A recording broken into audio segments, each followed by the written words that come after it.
반갑습니다. 안상현입니다. 오늘 제가 준비한 제목이 개성과 재능이에요. 개성과 재능. 개성이 성격이라고 볼 수도 있고요. 개성과 재능을 합해서 이걸 성격이라고 볼 수도 있는데, 개성이라는 내용과 재능이라는 내용이 어떻게 서로 밀접하게 연결되는지 한번 정리를 해봤습니다. 우선 이 계기가 됐던 것은 신사임당 유튜브 채널에서 이 그림 유튜버 이현 씨가 초대가 돼서 서로 이제 이야기를 나누는 영상을 이제 우연히 보게 됩니다. 그런데 그 내용 중에 그런 말씀을 하시더라고요. 자신의 그 단점에 대한 이야기. 그러니까 저도 이제 그 직장 생활을 12년 정도 했었는데요. 그 직장 생활할 때 보면 그 사람들이 저에게 어떤 장점을 이야기하기도 하지만 조직 생활을 하는 데 있어서 뭔가 잘 어울리지 못하고 불편한 게 있으면 그것을 단점처럼 이야기하는 경우가 많아요.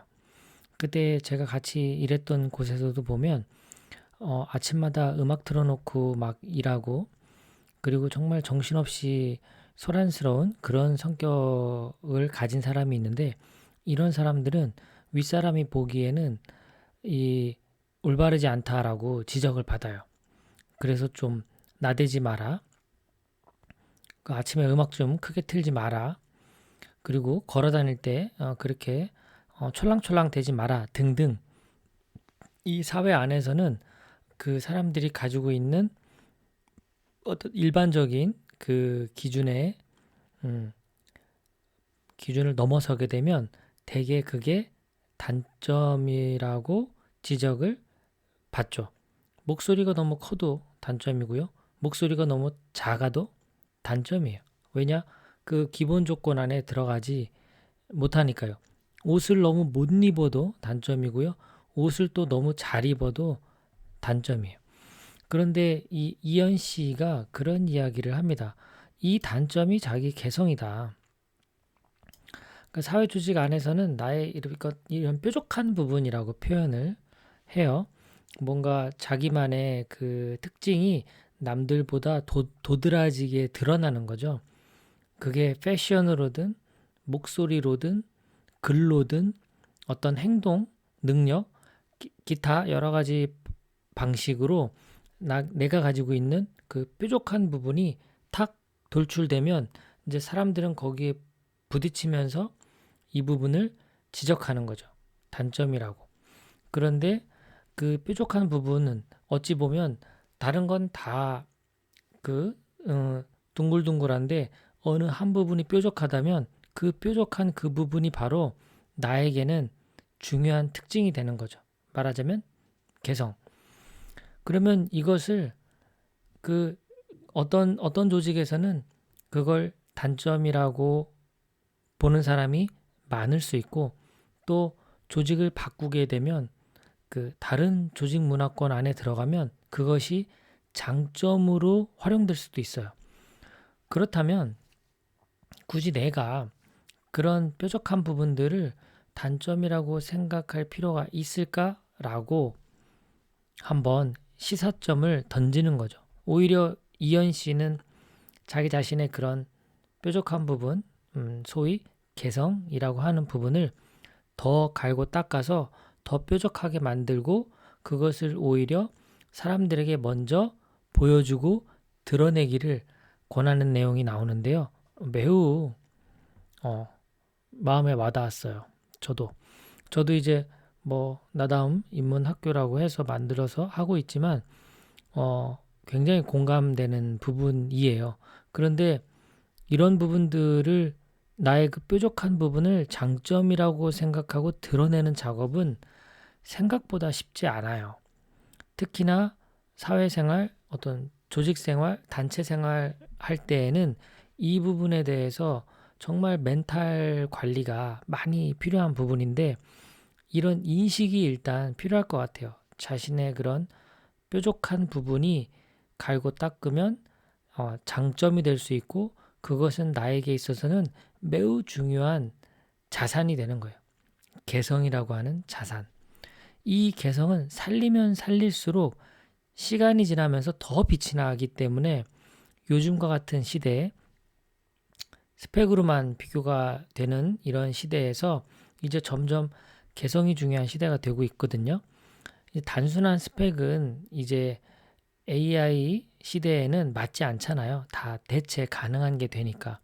그런데 아무리 사회가 변하고 그리고 AI 시대가 오고 기계화가 된다 하더라도 내가 가지고 있는 나만의 개성은 어떤 다른 사람도 또 어떤 AI도 대체할 수 없을 거기 때문에 이 부분은 시간이 갈수록 빛날 거예요. 요 나의 그런 뾰족한 부분이 무엇인가? 뾰족하다. 이거는 다른 말로 하면 예민하다는 거예요. 내가 가지고 있는 예민함이 어떤 특정 영역에 있어요. 그런데 그 부분을 장점이라고 바라보고 활용하느냐 아니면 사람들이 뭐라 하니까 거기에 위축이 돼서 단점으로 여기고 그걸 버리고 깎아내는 순간 내 잠재력이 바닥을 치는 거죠. 개성이 사라지는 거죠. 그래서 내가 진짜 어떤 능력을 빵 하고 터뜨리고 싶다면 사람들이 말하는 일반적인 능력으로는 불가능합니다. 그 빵 터지려면.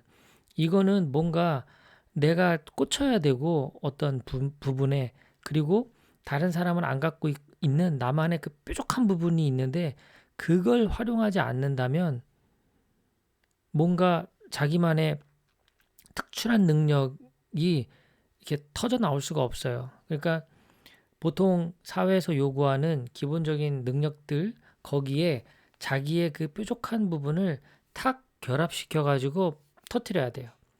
그래야만 이것이 자신의 그런 어떤 무한한 능력으로 이렇게 표현될 수 있는 거죠. 그 다른 사람들이 뭐라고 하는 그런 말들 중에 그 이렇게 나의 그 뾰족한 부분을 찾아서 그 뾰족한 그 부분을 지금 현재 하고 있는 일에 접목하는 연습과 훈련이 필요합니다. 그런 조직 어떤 그런 게 허용되는 조직을 만나면 정말 그건 복 받은 거고요. 그렇지 않더라도 내 멘탈 관리를 잘 해서 현재 하고 있는 일과 내가 가지고 있는 이 뾰족한 능력을 잘 섞는 작업을 계속해서 하셨으면 좋겠어요. 바로 그런 뾰족한 부분이라는 건 다른 말로 하면 예민한 거예요. 남들은 그냥 지나칠 수 있는데 나는 그게 안 되는 거예요. 예민한 부분이란 많습니다. 가장 대표적인 건 예술 쪽이에요. 어떤 음악을 들었는데 누구는 그냥 평범한 것 같아 라고 했지만 내 귀에는 달리 들리는 거예요.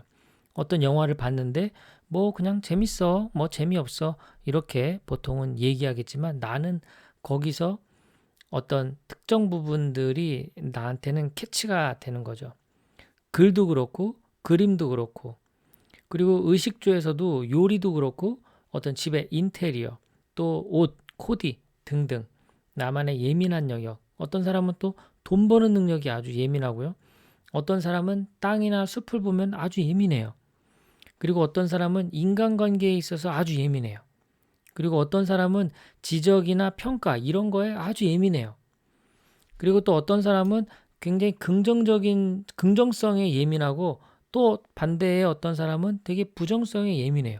그러면 이런 나의 예민한 영역들을 적극적으로 활용해서 갈고 닦아서 현재 하는 일 또는 내가 하고 싶은 일과 이걸 섞어서 돈 버는 능력으로 계속해서 개발을 해 나가면 그것이 자기 자신에게는 가장 자기만의 일 또는 직업 또는 어떤 창업 또는 어떤 새로운 창직 이런 것들이 될 수 있다고 생각합니다. 그래서 자기 자신의 뾰족한 영역, 자기 자신의 어떤 예민한 영역 이런 영역들을 찾아서 그것을 현재 하고 있는 일에 접목해서 인정을 받으시면 돼요.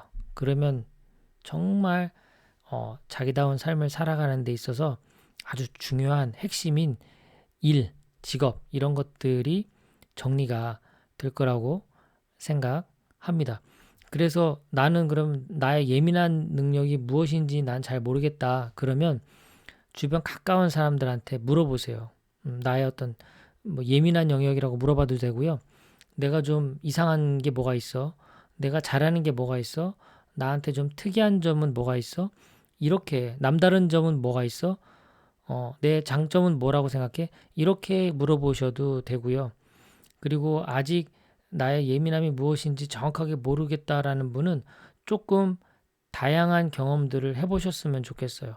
이런 오감을 만족할 수 있는 다양한 경험, 그런 경험들을 통해서 자기의 예민한 능력 또는 개성 이런 것들을 활용해서 재능으로 발전시키고 그 재능을 바탕으로 해서 자신의 일을 이렇게 업그레이드 시키면 정말 누구도 대체할 수 없는 그런 사람이 되지 않을까 싶습니다. 네, 오늘은 개성과 재능에 대한 부분을 정리해 봤습니다. 도움이 좀 되셨는지 모르겠네요. 남은 하루도 즐겁고 평온한 시간 되십시오. 감사합니다.